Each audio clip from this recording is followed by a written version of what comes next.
Hello बच्चा party, कैसे हैं आप सब। एक बार फिर से स्वागत है आपका हमारे चैनल क्लियर साइंस में। लास्ट टाइम बच्चा हम लोगों ने क्वेश्चन खत्म कर लिया था, सेवंथ वाला सेवन खत्म कर लिया था। अब बारी है इसकी एट की। तो आइए देखते हैं कि एट क्वेश्चन में हम लोगों को क्या दे रखा है। अरे सर जी, हम लोग को एन दे रखा है 4, सर्वांतर भैया हम लोगों को दे रखा है 2 और एस एन दे दिया हम लोगों को कितना -14। ठीक है, और निकालना क्या है, ए निकालना है और आपको एन निकालना है ना। दो चीजें निकालनी है, बड़ी आसानी से निकाल रहे होंगे, है ना। तो लिखना शुरू करें, क्वेश्चन स्टार्ट करें।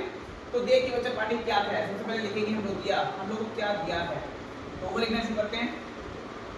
सबसे पहले हल।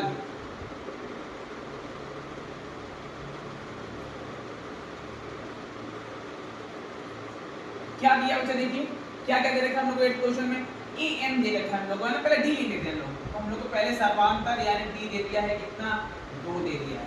ठीक है, और बात करिए तो हम लोग क्या दे रखा है, ए एन दे रखा है। ए एन कितना है हमारे पास, ए एन हमारे पास है कितना, 4 दे रखा है। ठीक है, तो यहीं से स्टार्ट करते हैं क्वेश्चन। और याद रखिए कि एस एन हमारे पास -14 है। ठीक है, एस एन कितना हमारे पास -14, ये अपने दिमाग में रखना है क्योंकि हम इसको बार बार नहीं देखेंगे। ठीक है, अब देखिए तो ए एन हमें पता चल गया। साथ में ए एन का हम लोग फॉर्मूला लगा सकते हैं चाहे तो। एक फॉर्मूला है, ए एन का फॉर्मूला तो जानते हो ना। एन पद होता है, जो एन पद होता है उसका क्या सूत्र होता है, a + n - 1d। तो लगाते हैं यहाँ पर। तो a + n - 1d बराबर 4। यहाँ तो कोई समस्या। और आप जान पा रहे हो, यहाँ पर देख पा रहे हो कि d हमारे पास 2 है। ठीक है, तो आप चाहो तो d का मान यहीं पर डाल सकते हो। तो a + n - 1d यानी कितना है, 2 बराबर सामने 4 है। ठीक है, तो मुझे बताइए बच्चा, इसको ब्रैकेट तोड़ दें इसका हम लोग। तो ब्रैकेट तोड़ते हैं ना, क्या पहले हम लोग क्या करते हैं, ब्रैकेट तोड़ देते हैं। तो ब्रैकेट तोड़ने के बाद क्या बचेगा हमारे पास, a + 2n - 2 = 4 है ना। अब ये 2 माइनस का बजाय तो प्लस हो जाएगा ना, प्लस हो जाएगा। तो प्लस कर दीजिए ना, सो क्या कर दीजिए, प्लस कर दीजिए। यानी a + 2n, ये सबको उधर भेज दीजिए। यहाँ से मैं करता हूँ तो एक काम करता हूँ, यहाँ से मैं a की वैल्यू निकाल लेता हूँ। तो a की वैल्यू कैसे निकलेगी, देखो 2n को उधर भेज दीजिए और -2 को उधर भेज दीजिए। तो क्या होने वाला है, तो a अकेला बच जाएगा, 4 के साथ +2 आ जाएगा और प्लस माइनस में 2 आ जाएगा, माइनस में 2 आने वाला है। ठीक है, तो बताइए बच्चा मेरे पास a कितना बच जाएगा, a = 4 + 2 6 होता है और माइनस में 2 दिखाई दे रहा है। तो ये वैल्यू हो जाएगी भाई किसकी, a की।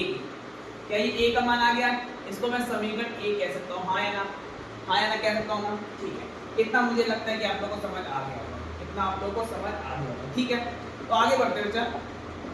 अब देखिए हमारे पास दूसरा दे रखा था Sn कितना था हमारे पास, Sn होता है ये -14। अब उसको लेते हैं ना, अब लेते हैं Sn को। तो Sn कितना होने वाला, देखिए कितना था बच्चा, ये बताइए बच्चा। Sn = हमारे पास माइनस में 14 था, है ना। तो इसको सॉल्व करें बच्चा। Sn का फॉर्मूला बोलिए, n/2 a + l = 14। वो भी माइनस का 14 चल रहा है ना। तो क्या ये बात समझाइए, सर आपने a + l वाला फॉर्मूला क्यों लगाया। अरे बच्चा हमारे पास l पता है ना, ये देखो l है हमारे पास, a n को क्या बोल रहे हैं यहाँ पर, l बोल रहे हैं। तो l वाला फॉर्मूला लगाइए, काय के लिए वो n - 1d वाला फॉर्मूला लगाओगे। तो ये सिंपल फॉर्मूला तो ये अप्लाई करते हैं यहाँ पर, है ना, इसको अप्लाई करना चाहिए। ठीक है, तो आगे देखिए क्या होने वाला है, n/2 ब्रैकेट में a की वैल्यू, सर a की वैल्यू तो ये देखिए 6 - 2n, तो डाल दूं क्या बच्चा, बिल्कुल डालनी चाहिए, बिल्कुल मेरे को ये वैल्यू डालनी चाहिए। तो क्या हो जाएगा, 6 - 2n प्लस में l की वैल्यू हमारे पास कितनी थी, 4, यानी 4 मैंने यहाँ पर ये वैल्यू डाल दी। उस सामने हमारा -14 चल ही रहा है, -14 चल ही रहा है। ठीक है ना, तो इसको सॉल्व करते हैं बच्चा। देखो इसको ब्रैकेट को सॉल्व करिए, तो n बाहर n/2 तो चल ही रहा है हमारा। क्या हो गया मक्खियाट, क्या कर रही है हमारा, क्या 6 और 4 10 होता है, माइनस में 2n और सामने हमारे पास -14 चल रहा है ना बच्चा। इतना कोई दिक्कत है, इजीली हो जाएगा। तो यहाँ दो कॉमन निकाली जल्दी से। तो हमने 2 कॉमन निकाला, इंटू n/2 हमारे पास पहले से बाहर था, अंदर क्या बच जाएगा 5 माइनस में n, क्या बच जाएगा 5 - n और सामने -14 चल रहा है हम लोग का। तो 2 से 2 कटिंग कर दी हम लोगों ने, तो n बचेगा। अब n को ब्रैकेट के अंदर मल्टीप्लाई करना पड़ेगा, तो मल्टीप्लाई करते हैं बच्चे यहाँ पर हम लोग, यानी 5n माइनस n का स्क्वायर और सामने माइनस के 14। आप यहाँ पर देख पा रहे होंगे कि ये जो समीकरण दिखाई दे रही है हम लोगों को द्विघात समीकरण बन चुकी है ना। तो द्विघात समीकरण को भैया किस तरीके से लिखा जाएगा आपको पता है ना, कि जो n स्क्वायर होता है ना, n स्क्वायर हमेशा पॉजिटिव होना चाहिए। तो इसको पहले पॉजिटिव कर लीजिए, क्या इसको पहले पॉजिटिव कर लीजिए, ठीक है। तो इसको कैसे पॉजिटिव करेंगे, हम क्या करने वाले हैं बच्चे, हम क्या करने वाले हैं, जो ये चीज दिखाई दे रही है 5n माइनस n स्क्वायर, इसको हम राइट साइड में लेके जाएंगे, तो ये अपने आप ही पॉजिटिव हो जाएगा। तो क्या बनने वाला है, तो क्या बन जाएगा ये हमारे पास n स्क्वायर पॉजिटिव, ठीक है, माइनस में 5n और माइनस के 14 पहले से चल रहे हैं आपके, है ना, माइनस के 14 चल रहे हैं और सामने मैं 0 रखूंगा, ठीक है, क्या रखूंगा, 0 रखूंगा। तो आप इसकी गुणनखंड विधि से क्या आप n का मान निकाल पाओगे।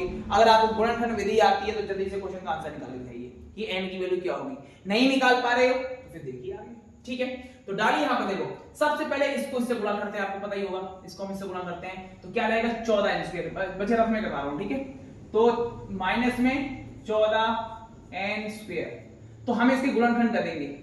14 के गुणनखंड कैसे बनेंगे, 7 दूनी 14, हम क्या लिख सकते हैं 7 को 7n गुणा कर देंगे हम लोग किससे, 2n से, तो क्या बन जाएगा 7 दूनी 14। यानी हम समझ पा रहे हैं, अब देखो इनको जोड़ घटाव करके हमें -5 चाहिए, 7n और 2n को जोड़ घटाव करके हमें क्या चाहिए, हमें -5n चाहिए। तो कैसे करोगे, माइनस बनाने के लिए क्या करना पड़ेगा, बड़ा नंबर माइनस का होना चाहिए, बड़ा नंबर माइनस का होना चाहिए, यानी 7 जो होगा वो माइनस का होगा और 2n क्या होगा, प्लस का होगा। फिर 7 में से क्या घटा दूंगा, 2 घटा दूंगा, तो क्या बच जाएगा मेरा बच्चा, माइनस के 5 बच जाएगा। यानी कहानी हमारी कैसे चलेगी, 7n और 2n की चलेगी। यानी मैं लिख पाऊंगा, कैसे लिखूंगा कि 2n में से 7n निकाल दूंगा, क्या बच जाएगा, माइनस के 5n बच जाएंगे।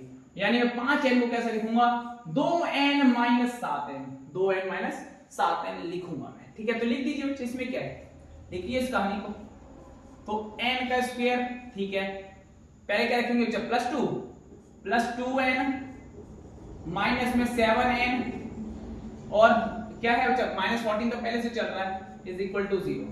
अब देखिए यहां से कॉमन निकालिए, यहां से क्या कॉमन आ जाएगा, यहां से साफ साफ दिखाई दे रहा है बच्चे, n कॉमन आ जाएगा, तो ब्रैकेट में क्या बच जाएगा, n प्लस में 2, है ना, यही तो बचने वाला है। अब इसकी बारी है, इसमें से क्या कॉमन आएगा, इसमें से, तो साफ साफ देख पा रहे हो माइनस माइनस कॉमन है, तो निकालिए बाहर, माइनस कॉमन आ जाएगा। और क्या कॉमन आ सकता है बच्चे, 7 कॉमन है, 7 निकालिए, देखो 7 ही पढ़ने में 7 भी आता है और 14 भी आता है, इसका मतलब 7 इसमें कॉमन निकलेगा, ठीक है। तो अंदर क्या बच जाएगा, n प्लस में 2, ठीक है, और सामने 0। ये बात समझ आई है बच्चे, प्लस में भी आ गया क्योंकि माइनस माइनस दोनों बाहर आ गए ना। तो बच्चे आप देखिए क्या बनेगा, यहां से आगे, यहां से मेरे पास ये चीज अलग हो जाएगी ना, क्या, n माइनस 7 और n प्लस में 2, ये बचेगा हमारे पास, है ना। अब देख पाओगे यहां से, एक बात देख पाओगे कि यहां से n की वैल्यू 2 आएंगी, एक n माइनस 7 के हिसाब से और n प्लस 2 के हिसाब से, ठीक है। तो 2 वैल्यू बनेंगी आपकी, किसकी, n की। तो क्या क्या वैल्यू बनने वाली, ध्यान देना बच्चा, 2 वैल्यू क्या होंगी, n बराबर 1 तो बच जाएगा प्लस में 7, ठीक है, पहली वैल्यू होगी हमारे पास। इसी तरीके से दूसरी वैल्यू बनेगी n is equal to minus में 2। क्या मुझे बताइए, क्या n का भी माइनस हो सकता है, n का भी माइनस हो सकता है, नहीं हो सकता बच्चा, नंबर है, नंबर कभी माइनस में नहीं होने वाले हैं भैया। पोजीशन है, पोजीशन कभी माइनस में होती है कि भैया आपको अवार्ड मिल रहा है, आप position first second third position होती है, ऐसा तो नहीं होता ना कि 2.5 नंबर की पोजीशन होती है, नहीं होती है, पौने तो पोजीशन होती है, नहीं होती है। तो इसका मतलब क्या है, ये माइनस में है, कभी माइनस में पोजीशन आई है भैया, तू भैया -2 पर आया है, कैसे -2 पे आएगा, रनिंग करोगे तो पॉजिटिव नंबर ही आएगा, पॉजिटिव ही तो आएगा। तो इसका मतलब नंबर क्या होना चाहिए, हमेशा पॉजिटिव, एंड क्या होना चाहिए, हमेशा पॉजिटिव, यानी इसको काट देंगे हम लोग, यानी ये नहीं माना जाएगा। तो क्या माना जाएगा, ओनली 7 माना जाएगा, ओनली क्या मानने वाले हैं हम लोग, 7 मानेंगे। क्या ये बात समझ आई है,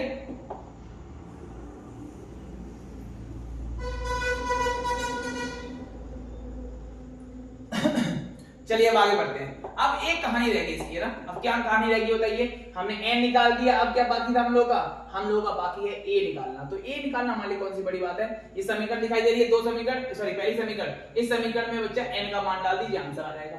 n का मान डाल दीजिए, आ जाएगा। तो a बराबर समीकरण 1 से है ना, समीकरण 1 से तो हम यहां कहां समझेंगे भैया, हमारे पास a था बराबर 6 माइनस 2n, तो n की वैल्यू बोलो रसगुल्ला जल्दी से, -2n, n की वैल्यू थी सर हमने 7 रखी थी, ठीक है।